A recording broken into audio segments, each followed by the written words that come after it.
Shalom, selamat pagi adik-adik semua yang Tuhan Yesus kasihi. Pagi hari ini bersama dengan Lause Zela kita mau merenungkan firman Tuhan bersama-sama ya adik-adik.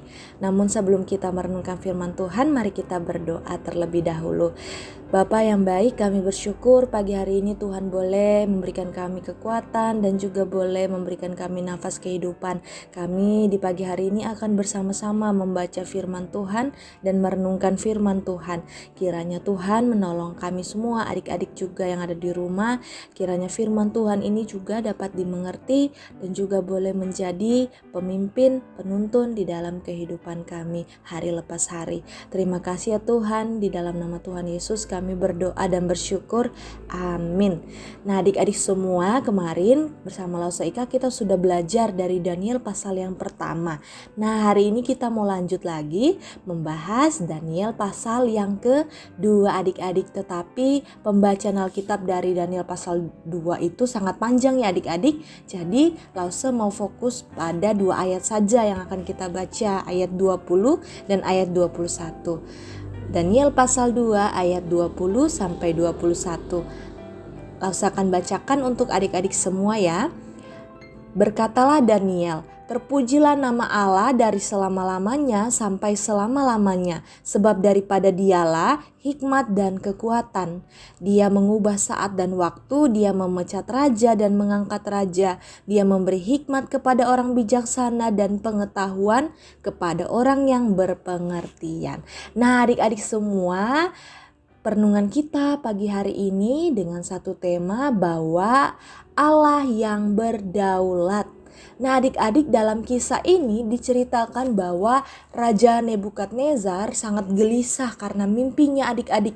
Dia berpikir bahwa para dewa sedang berusaha menyampaikan sesuatu kepadanya. Raja Nebukadnezar berpikir, apa ya maksud dari mimpi saya ini?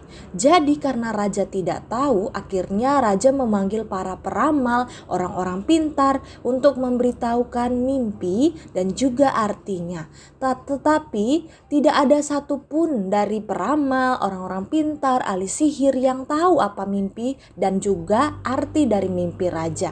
Lalu adik-adik, raja akhirnya mengeluarkan perintah supaya semua orang bijaksana yang ada di Babel dibunuh karena raja murka terhadap mereka yang tidak bisa mengartikan mimpinya. Nah adik-adik, kemarin adik-adik sudah mendengar cerita tentang siapa itu Daniel dan ketiga orang temannya kan bersama dengan Lause Ika. Nah mereka juga adalah salah satu dari orang-orang bijaksana yang ada di Babel. Jadi pada saat Daniel tahu bahwa raja mengeluarkan titah untuk membunuh orang-orang bijaksana di seluruh Babel, maka Daniel tidak ingin hal itu terjadi dan menimpa dia bersama ketiga orang temannya adik-adik. Nah, jadi Daniel mengatakan kepada raja, meminta agar raja memberikan dia waktu agar dia dapat memberitahu mimpi dan arti mimpi itu kepada raja. Nah, adik-adik tahu apa yang Daniel lakukan setelah itu? Apakah dia berpikir keras, berusaha mencari tahu apa mimpi raja dan apa artinya? Ataukah dia pergi kepada Tuhan dan memohon kasih sayang Tuhan sehingga Tuhan membukakan rahasia tentang mimpi dan arti mimpi Raja Nebukadnezar? Jawabannya adalah Daniel pergi memohon kepada Tuhan Allahnya dan Tuhan akhirnya membukakan semuanya kepada Daniel. Dan hanya Daniel sajalah yang tahu dan bisa mengartikan mimpi raja dan mengatasi kegelisahan yang ada di hati raja. Adik-adik semua, kita mau merenungkan nih pagi hari ini yang terdapat dalam ayat 20-21 tentang perkataan Daniel setelah Tuhan menolongnya. Dia mengatakan, terpujilah nama Allah dari selama-lamanya sampai selama-lamanya, yang berkuasa mengubah waktu, yang juga berusaha berkuasa memecat raja dan mengangkat raja, yang memberi hikmat kepada orang-orang bijaksana. Nah adik-adik, kata-kata yang dituliskan Daniel ini adalah kata-kata yang dia ungkapkan setelah Tuhan memberitahukan apa sih arti mimpi Raja Nebukadnezar. Daniel adalah orang asing yang hidup di tanah Babel yang hidup dalam penyembahan berhala dan kejahatan di tanah Babel adik-adik. Tetapi Daniel masih bisa menaikkan pujian lewat bibirnya kepada Tuhan karena Tuhan telah menolong dia. Nah adik-adik, keinginan hati Daniel adalah agar nama Tuhan yang dia sembah satu-satunya yang ditinggikan dan diberkati untuk selama-lamanya. Dalam 2 ayat yang sudah kita baca tadi adik-adik, bahwa Daniel meninggikan Allah sebagai sumber segala hikmat dan kekuatan yang telah memberikan hikmat kepadanya. Nah adik-adik, dari pertemuan Daniel dan teman-temannya yang pertama kali kepada Raja Nebukadnezar, bahwa Raja Nebukadnezar telah melihat bahwa dalam setiap hal kebijaksanaan dan pengertian Daniel dan ketiga orang temannya lebih daripada orang-orang bijaksana yang ada di Babel, 10 kali lebih baik daripada orang-orang yang ada di Babel.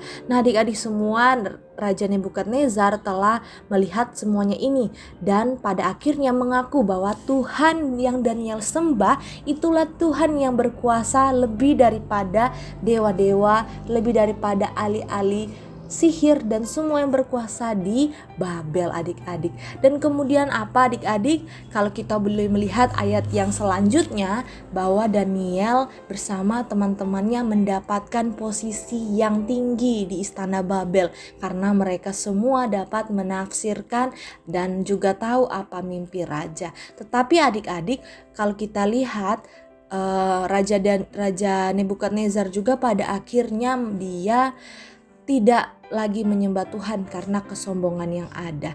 Tetapi adik-adik, kita mau belajar pagi hari ini dalam kehidupan Daniel bersama ketiga orang temannya. Mereka mengakui bahwa Tuhanlah yang berdaulat, yang berkuasa atas kehidupan mereka semua. Dan juga pagi hari ini kita belajar adik-adik bahwa kita diberikan firman Tuhan, dan firman Tuhan inilah yang dapat memupuk kepercayaan kita seperti Daniel kepada Tuhan, bahwa kita percaya Tuhan dapat melakukan semuanya dalam keadaan apapun yang kita hadapi. Terkadang kita juga adik-adik perlu Tuhan ingatkan bahwa kita tidak mampu, tetapi ada Tuhan yang mampu melakukan semuanya di dalam kehidupan kita, yang berdaulat, berkuasa atas seluruh dunia, atas semua yang ada di dalam dunia. Nah adik-adik, semoga Tuhan menolong adik-adik semua agar pikiran kita dipenuhi oleh kebenaran firman Tuhan ini adik-adik, bahwa kita percaya kita memiliki Tuhan yang berkuasa di dalam ketidakpastian di dalam kehidupan kita.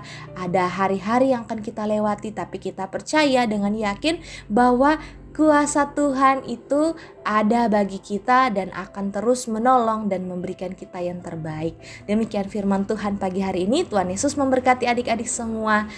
Mari kita berdoa. Tuhan, terima kasih untuk firman Tuhan di pagi hari ini. Berikanlah kami semua hikmat dan juga berikan kami pengertian agar kami boleh terus percaya kepada Tuhan bahwa Tuhan berkuasa atas hidup kami. Terima kasih Bapa, berkati adik-adik semua di sepanjang hari ini dalam semua kegiatan mereka. Di dalam nama Tuhan Yesus kami berdoa dan bersyukur. Amin. Sampai jumpa di renungan esok hari. Tuhan Yesus memberkati adik-adik semua. Dadah.